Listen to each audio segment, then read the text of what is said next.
अस्सलाम वालेकुम स्टूडेंट जी। बेटा हमने लास्ट टाइम जो अभी लास्ट वीडियो में क्वेश्चन नंबर 3 कंप्लीट कर लिया हुआ है।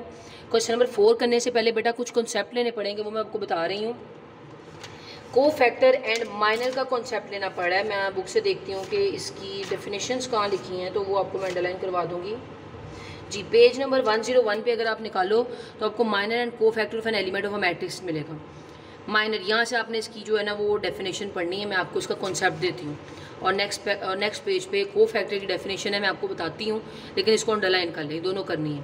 ठीक है, अब मैं बताती हूँ कि आपको माइनर और को फैक्टर होता क्या है। बहुत ईजी बात है। अब आपके पास बेटा एक जनरल मैट्रिक्स में लिखूँ, अगर आपके पास एक जनरल मैट्रिक्स है, ए मैट्रिक्स है, आपको पता है आप कैसे लिखते हो, तो A11 A12 A13 A21 A22 A23 A31 A32 A33।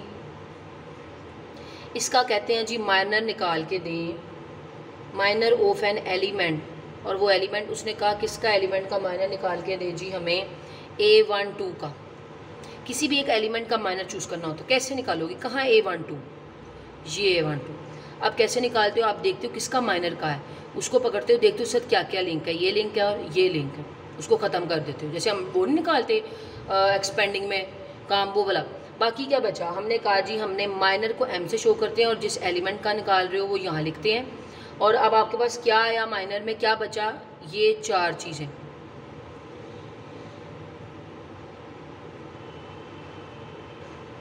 Minor आप कैसे लोगे, आगे इसका डिटर्मिनेंट निकाल लोगे, इसको इससे मल्टीप्लाई माइनस इसको इससे मल्टीप्लाई, और जब इसको सॉल्व करोगे तो आंसर ये माइनर होता है। तो ये तो कॉन्सेप्ट है। यहाँ तो जनरल वैल्यूज़ है ना, जब कोई वैल्यू आएगी यहाँ वो 3 2 लिखा होगा तो उसमें आंसर आ जाएगा। ये होता है माइनर। इससे आगे एक चीज़ आती है बेटा को फैक्टर। को फैक्टर क्या होता है, जैसे मैं कहूँ कि आपके पास बेटा यही एक एग्जाम्पल है, जनरल एग्जाम्पल है इसका। इसमें आपने को फैक्टर को शो करते हैं ए से, बी से, सी से, जिस तरह की वैल्यू उसको, इससे ए था तो ए का को फैक्टर।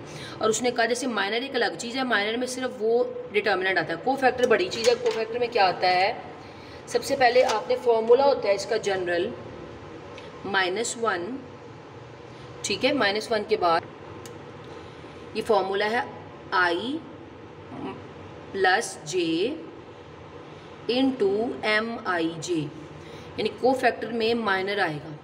को फैक्टर कैसे निकालते हैं, उसने कहा इसमें से को फैक्टर निकाल लें 1 2 का। ये माइनर छोटी चीज़ थी, अब माइनर इसमें यूज़ हो रहा है, तो पहले माइनर निकालना आना चाहिए था। अब को फैक्टर का फॉर्मूला है, जिसका भी उसने को फैक्टर कहा उसके नेम से उसको नेम दे देना, और जिसका उसने कहा 1 2 2 1 3 1 उसके साथ वो लिख देना। फॉर्मूला क्या होगा, -1 सबके साथ आएगा ब्रैकेट में, ये होता है IJ, ये IJ का फॉर्मूला है, I + J × MIJ। अब हमारे पास IJ क्या, उन्होंने हमें कहा है जी को फैक्टर निकालें। जैसे मैं आपको एग्जांपल देती हूँ 1 2 का। हमने कहा I का मतलब रो, J का मतलब कॉलम, यानी 1 2 पहली रो दूसरा कॉलम। तो यहाँ पर लिखोगे आप IJ का मतलब पहला और यहाँ 2, इधर से देख देख के। MJ का मतलब क्या था, I इसका मतलब था ये, यानी M1 2। अब मैं इसकी जगह भी इसकी वैल्यू पुट कर देती हूँ, ये क्या हो जाएगा -1 और पावर 3। M12 क्या होगा, M12 का मतलब था 1 और 2, यानी 1 2 J। तो क्या होगा इसका, यही वाला यहाँ लिख देंगे। बात समझ आई, यानी ऊपर से जो M12 निकाला है वो लिख दिया साथ में, और ये हमारा फॉर्मूला बन गया। यानी ये चीज़ एक्स्ट्रा डाली है, उसी माइनर में पीछे ये डाल दें। माइनर अकेला ये था, यानी माइनर का मतलब उस वैल्यू को आइडेंटिफाई कर दो और बाकी सारा कुछ काट के वो लिख दो। उसी माइनर को यहाँ लिखा और साथ उसकी बस ये -1 और ये वाली वैल्यू एक्स्ट्रा आ गई। अब इसका डिटर्मिनेंट निकाल लेंगे, जो आंसर आएगा उसको इससे सॉल्व करेंगे। देखो -1 के ऊपर अगर कोई ऑड पावर है वो -1 ही रहती है, और जो इसका आंसर आएगा उसको इससे माइनस कर लेंगे तो आपका को फैक्टर का आंसर आ जाएगा। तो ये माइनर था और ये को फैक्टर था। अब इसी से रिलेटेड है जी क्वेश्चन नंबर 4 आपका, बिल्कुल। अब मैं उसके 2 पार्ट्स हैं, एक पार्ट मैं करवाती हूँ, एक पार्ट आप करोगे। तो अब बेटा क्वेश्चन नंबर 4 देखते हैं। पहला पार्ट बेटा मैंने लिखा है, उन्होंने कहा है कि इसमें जो है ना ये सारा कुछ निकाल के दिखाएं। अब ये क्या है, A12, जिससे ए से शो करते थे, हमने भी पीछे पढ़ा कि ए की मतलब है को फैक्टर निकालना, अगर M से शो किया हो तो मतलब माइनर निकालना। ए का मतलब होता है अगर जो क्वेश्चन में मैट्रिक्स का नाम है वही अगर दे दें तो हमें को फैक्टर निकालने को कहे हैं 1 2 के, 2 2 के, 3 2 के, और एंड पे डिटर्मिनेंट निकालने भी कहा है। हमने कहा ए लिखा हुआ है, हम पहले निकालने लगे को फैक्टर 1 2 के। क्या मतलब है, फॉर्मूला था 1 + 2 इंटू 1 2 1 रो, इसका मतलब होता है रो, इसका मतलब होता है कॉलम, पहली रो दूसरा कॉलम, ये है, ये वाली बात मिली। तो इसके बाद में क्या बचा आपके पास पीछे, हम वो लिख लेते हैं 0 0, ये मायने निकालना सीखा, और ये आप इसको सॉल्व कर लें। 1 + 2 क्या होता है 3, इसका क्या है, इसको ज़रा डिटर्मिनेंट निकालें, 0 × 1 -2 × 0, ये वही फॉर्मूला लगा रही हूँ। -1 की जितनी मर्जी ऑड पावर लें वो -1 ही रहती है, 0 1 = 0, माइनस मल्टीप्लाई फिर 0, तो ये -0 × 0, सारा कुछ ही 0 आ गया। कहने का मतलब है कि इसको सॉल्व करना है, बस ये आपको यानी फार्मूला लगाना आना चाहिए, आगे तो सॉल्व करना है आपका, यानी इसका पार्ट हो गया। अब इसी तरह आप a22 निकालो तो क्या होगा, a22 का मतलब ये -1 2 + 2, इसको देख के लिख लिया, अंदर क्या लिखेंगे जी 2 और 2, दूसरी रो दूसरा कॉलम, दूसरी रो दूसरा कॉलम, बाकी क्या बचा 1 -3 -2 -1, 1 -3 -2 1, तो इसको सॉल्व कर लें, इसका आंसर आ जाए। इसी तरह से 3 2 का। अब रह गया जी ए डिटर्मिनेंट। ए डिटर्मिनेंट कैसे निकालते हैं जी, कितना डिटर्मिनेंट है, ये है क्वेश्चन बुक से देख के लिखो, यहाँ पर वो काट दिया मैंने, लिखा 2, आई थिंक -3 लिखा है, 0 लिखा है, -2 लिखा है, 0, क्वेश्चन नज़र नहीं आ रहा ना यहाँ से बुक पे, पेज, हाँ जी 0 लिखा है, बिल्कुल ठीक है। अब बेटा इसका आपने निकाला, डिटर्मिनेंट निकालना तो हमने सीखा है 3/3 का, कैसे डिटर्मिनेंट निकालते थे सोचिए ज़रा, एक्सपेंड करके। तो आप एक्सपेंड कर लें, जिस तरह मर्जी एक्सपेंड कर लें, आप लिख लो एक्सपेंड बाय रो 1, तो रो 1 को एक्सपेंड करें तो ए का भी आंसर आ जाएगा। यानी एक चीज़ उन्होंने पीछे वाली पुरानी पूछ रही है, ये चीज़ें नहीं थी, यानी को फैक्टर निकाल के देगा, और बड़ा इंपॉर्टेंट शॉर्ट क्वेश्चन होता है ये। तो आपको वो कहेगा जी इसके कोफैक्टर निकालें, आप निकाल लो, जिसके मर्जी, यानी पूरी मैट्रिक्स में जो मर्जी के कोफैक्टर दे दे, आपने बिल्कुल डिटर्मिनेंट वाले मेथड से देखना और साथ ही लगा देना, कोफैक्टर निकालने को कह देगा, माइनर उसमें यूज़ हो जाएगा। क्वेश्चन नंबर 4 हमारा कंप्लीट हो गया है। क्वेश्चन नंबर 5 भी हमारा कंप्लीट हो चुका था बेटा, क्वेश्चन नंबर 6 भी हमारा कंप्लीट हो चुका था, क्वेश्चन नंबर 7 रहता है और क्वेश्चन नंबर 8 रहता है। तो पहले आप देखें क्वेश्चन नंबर 9, क्वेश्चन नंबर 9 देखें। जैसे मैंने आपको बेटा कल कुछ क्वेश्चन दिए थे जो पीछे वाले एक्सरसाइज की तरह थे, मैंने कहा वो टाइम ज़्यादा लगेगा, ये आपने खुद करने थे 14 15 16, उम्मीद है हो गए होंगे, बड़े इजी क्वेश्चन थे। इसी तरह क्वेश्चन नंबर 9 में आपको आज खुद करने के लिए दे रही हूँ। वो कह रहा है ए और ए का ट्रांसपोज लो, उन दोनों को मल्टीप्लाई करो, जो आंसर है उसका क्या ले लो, डिटर्मिनेंट ले लो। इस तरह पहले ए का ट्रांसपोज लो, बाद में ए लिखो, इसमें पहले बाद में ए ट्रांसपोज था, इसमें पहले ए था, इसमें पहले ए ट्रांसपोज है, बाद में उनको मल्टीप्लाई करना है।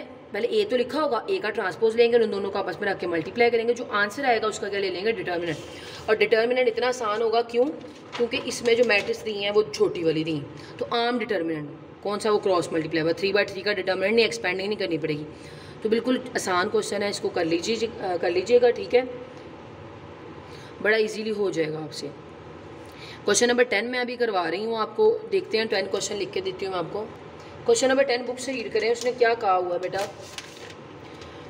वो कह रहा है if A is square matrix, उसने कहा ए कोई स्क्वायर मैट्रिक्स है, हमें नहीं पता वो कौन सी, क्या उसमें एलिमेंट क्या है, लेकिन उसने साथ ये बता दिया कि वो 3 ऑर्डर की स्क्वायर मैट्रिक्स है। स्क्वायर मैट्रिक्स का मतलब ऑर्डर 3 दिया है, मतलब 3 ही रो हैं, 3 ही कॉलम है।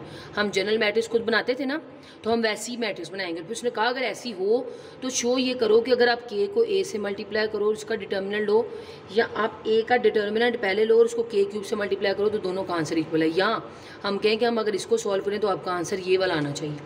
ठीक, तो देख लेते हैं हम क्या करेंगे। सबसे पहले हम ले लेते हैं जी अपनी, पहले तो ए लिखते हैं ना, हमें ए चाहिए ना, ए तो हमारे पास है ही नहीं, हमने खुद जनरेट करना है। उसने कहा 3/3 का है, मतलब 3 ही रो 3 ही column, general A 3 row 3 column, 3 row 3 column, 1 1 1 2 1 3 2 1 2 2 2 3 3 1 3 2 3 3, ये मैंने आपको 3 का बताया, ए बना लिया। अब आपने लेफ्ट हैंड साइड लेट कर लीजिए। लेफ्ट हैंड साइड क्या थी कि के को ए से मल्टीप्लाई करें तो आंसर क्या आएगा, के को ए से मल्टीप्लाई करें तो के ए क्या होगा, ये के है ये ए है, ए के सारे एलिमेंट, इसको सारे को के से मल्टीप्लाई कर दें तो सबके साथ के लिख दिया जाएगा, बस इतनी सी बात है। लेफ्ट हैंड साइड पे सिर्फ वो यही कह रहे हैं। उसने कहा ना इसको मल्टीप्लाई करें और बाद में क्या लेना है आपने, उसका डिटर्मिनेंट, यानी सबके साथ ना के लिख दिया बस, और कुछ नहीं किया।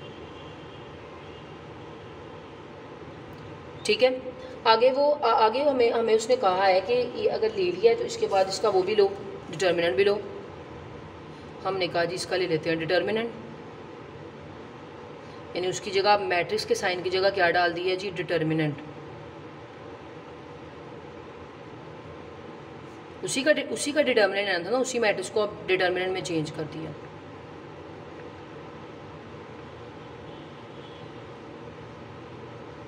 अब आपको ये पता है कि जब मल्टीप्लाई करना हो मैट्रिक्स में तो एक वर्ड को सबसे मल्टीप्लाई करना होता है, ऐसे ही है ना कि अगर मैं इसको लिखती कि मैंने इसको के से मल्टीप्लाई करना है, मतलब के सब के साथ मल्टीप्लाई हो रहा है। लेकिन जब मैट्रिक्स होती है ना, और मैट्रिक्स में जब कुछ मल्टीप्लाई करना, सॉरी डिटर्मिनेंट होता है ना, डिटर्मिनेंट में जब कुछ मल्टीप्लाई करना होता है, हमने देखा हमने कैसे मल्टीप्लाई किया था। हमने लिखा था कि मल्टीप्लाई एक्स विद कॉलम 1, हमने लिखा पहले कि multiply B with sorry row 1 and with column 3। यानी हमने जो करना होता था वो हम अलग अलग एक चीज़ के साथ करते थे, सबके साथ इकट्ठा नहीं होता था। डिटर्मिनेंट में मल्टीप्लाई या कॉमन में भी वही सेंस है। मैट्रिक्स में जो कॉमन लेना है वो एक बार कॉमन निकलेगा इकट्ठा ही। के है तो के सब में से कॉमन आएगा, के ने मल्टीप्लाई ना तो के एक साथ ही सबके साथ मल्टीप्लाई होगा इन मैट्रिसेस। इन डिटर्मिनेंट आपने अगर कॉमन लेना है तो आप एक में से भी अलग कॉमन ले सकते हो, दूसरे में से भी अलग कॉमन ले सकते हो, तीसरे में से अलग कॉमन लोगे, और इस तरह अंदर मल्टीप्लाई भी करना है। अब इसमें से मैं क्या कॉमन लूँ, मैं इसमें से मैं कहूँ जी taking common K from row 1 from row 2 from एक के इसमें से कॉमन आया, एक के इसमें से कॉमन आया, एक के इसमें से कॉमन आया, एक के दूसरा के तीसरा के, ये मल्टीप्लाई का साइन। अंदर क्या बच गया बेटा, अब देखें ना फ़र्क आ गया ना। मल्टीप्लाई करने वक्त तो डिटर्मिनेंट में एक बार ही मल्टीप्लाई हो गए थे, लेकिन कॉमन लेते वक्त क्या हुआ कि अलग अलग कॉमन निकालने पड़े। अभी जो बाय वाले के हैं, क्या ये K1 K2 K3 नहीं हो गया, और ये अंदर क्या रह गया, ये A नहीं है, ए का डिटर्मिनेंट, ए का डिटर्मिनेंट लिया हुआ है तो हमने कहा ए का डिटर्मिनेंट, तो क्या ये राइट हैंड साइड प्रूफ हो गई। यानी यही बात हमने बतानी थी और हमने वो बात उनको प्रूफ करके दिखा दी, ठीक हो गया। ये बेटा था क्वेश्चन नंबर 10। अब हम नेक्स्ट क्वेश्चन देखते हैं जी, क्वेश्चन नंबर 11 देखते हैं। अब क्वेश्चन नंबर 11 में पूछ क्या रहा है, बुक से रीड करें ज़रा। वो ये कह रहा है कि find the value of lambda if A and B are singular. Singular matrix क्या होती है, अगर किसी मैट्रिक्स का डिटर्मिनेंट लें, अगर किसी मैट्रिक्स का डिटर्मिनेंट लें और जब डिटर्मिनेंट में जो आंसर आया हुआ है वो आ गया 0 तो वो है सिंगुलर मैट्रिक्स। और अगर किसी क्वेश्चन का डिटर्मिनेंट लें और आंसर 0 ना आए, कुछ भी आ जाए, तो वो होती है नॉन सिंगुलर। पीछे डेफिनेशन मुझे अभी नज़र नहीं आ रही इसकी, मैं देख रही थी, तो डेफिनेशन बस आपने अभी इतना माइंड में रखना है कि अगर किसी मैट्रिक्स का डिटर्मिनेंट 0 आ जाए तो वो सिंगुलर होती है, अगर नहीं 0 आंसर 0 आए तो सिंगुलर, आंसर 0 ना आए तो नॉन सिंगुलर, डिटर्मिनेंट का आंसर। इसका मतलब मुझे अगर इसको देखना है कि ये सिंगुलर है तो कि नहीं सिंगुलर, मुझे इसका डिटर्मिनेंट ले लेना चाहिए। तो 3/3 का डिटर्मिनेंट लेना सीखा है आप लोगों ने, बिल्कुल वही काम करेंगे। 3/3 का तो वैसे ले लेंगे, जो उसका सेकंड पार्ट है ना वो 4/4 का, वो ऐसे नहीं करेंगे। तो सिर्फ फर्स्ट पार्ट ही आज करेंगे, सेकंड पार्ट फिर मैं कल कराऊंगी नए मेथड से। कैसे आता है वे डिटर्मिनेंट, हम कहते हैं हमने एक्सपैंड का मेथड सीखा है R1 को, कर लें एक्सपैंड जी 4, और ये बच गया, मैं डायरेक्ट ये लिख रही हूँ 3 1 बार 3 3 6 बार 18 माइनस लैम्डा 7 1 7 6 2 बार 12 प्लस 3 7 3 बार 21 3 2 बार 6, डायरेक्ट कर लिया मैंने, ठीक है, वही जो हम करते आ रहे हैं। माइनस 15 10 11 12 माइनस 5 21 में से 6 निकालें, 16 17 18 19 20 21 15। अब इनको मल्टीप्लाई कर लेते हैं, सॉल्व भी करना है ना अब हमने बेटा किसी तरह। अच्छा, और एक बात देखनी, उसने कहा था कि ये सिंगुलर है। अगर ये सिंगुलर है, क्वेश्चन पढ़ें, find the values if A and B are singular. A मतलब ए इसमें सिंगुलर है, बी तो दूसरे पार्ट के लिए वो कह रहे हैं ना। अगर ये सिंगुलर है इसका मतलब कि यहाँ हम लिखते हैं, चले बल्कि हम पहले ना ऐसे चलते हैं, आगे मैं बताती हूँ। इसको पहले मल्टीप्लाई कर लेते हैं, 4 5 बार 20 4 1 बार 4 5 6 माइनस माइनस प्लस 5 लैम्डा 5 3 बार 15 5 3 बार 15 3 1 बार 3 और 1 4। ये दोनों आपस में सोल्व हो जाएंगे, प्लस 5 लैम्डा अलग रह जाएगा, ठीक है।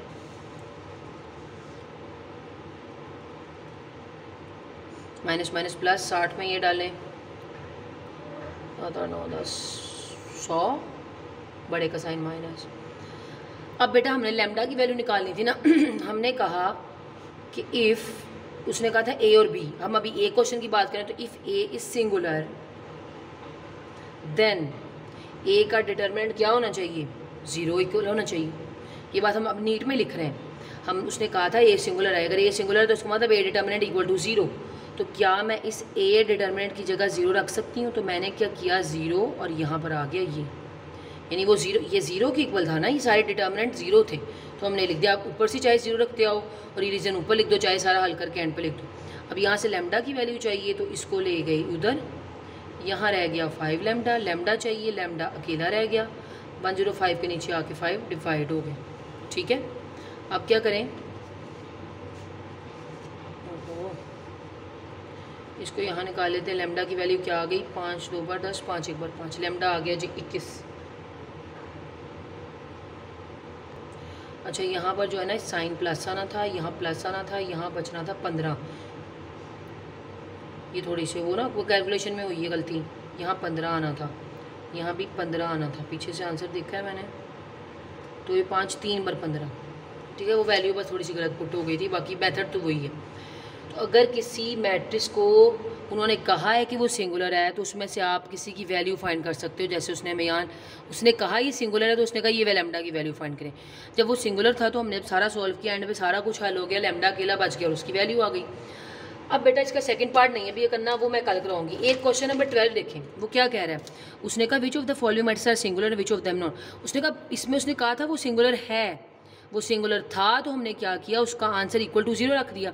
इसमें वो कह रहा है बताओ क्या वो सिंगुलर है या नहीं। तो कैसे पता चलेगा, हम इसका डिटर्मिनेंट निकाल लेंगे, आंसर अगर 0 आ जाए, खुद आंसर 0 आएगा इस पर। यहाँ तो हमें लैम्डा निकालना था ना, तो वो लैम्डा बचा रहा। अगर ये सिर्फ यहाँ तक क्वेश्चन करें और आंसर 0 आ जाए तो आप नीचे लिख दोगे येस कि ये part number a singular, part number B singular. 2 part इसके करने, क्योंकि ये 4/4 का, ये वाला सिर्फ 3/3 पे ऑर्डर पे अप्लाई होता है। इसमें भी आपने एक्सपेंड किया R1 को, इसमें भी एक्सपेंड करना है, इसमें भी एक्सपेंड करना है। इसमें आंसर 0 आएंगे या नहीं आएंगे उस पर आप पे डिपेंड करेगा। आप येस और नो लिख दोगे। इसमें आंसर 0 खुद रखना था क्योंकि इसमें उसने हमसे बता के कोई वैल्यू पूछी थी। तो ये 3 पार्ट आपने कर लेने, 11 क्वेश्चन का और 12 क्वेश्चन के, पहले 2 और 1। ये दोनों एक मेथड से होंगे, वो मैं कल करवाऊंगी, तो आपका कॉन्सेप्ट जो है वो सेम बन जाएगा। कल इंशाल्लाह ताला हमारी एक्सरसाइज कंप्लीट हो जाएगी। आज मोस्टली क्वेश्चन हमने कर लिए 2 वीडियोज़ में, तो कल बाकी करेंगे। आज के लिए बेटा इतना ही है। ओके, अल्लाह हाफिज़।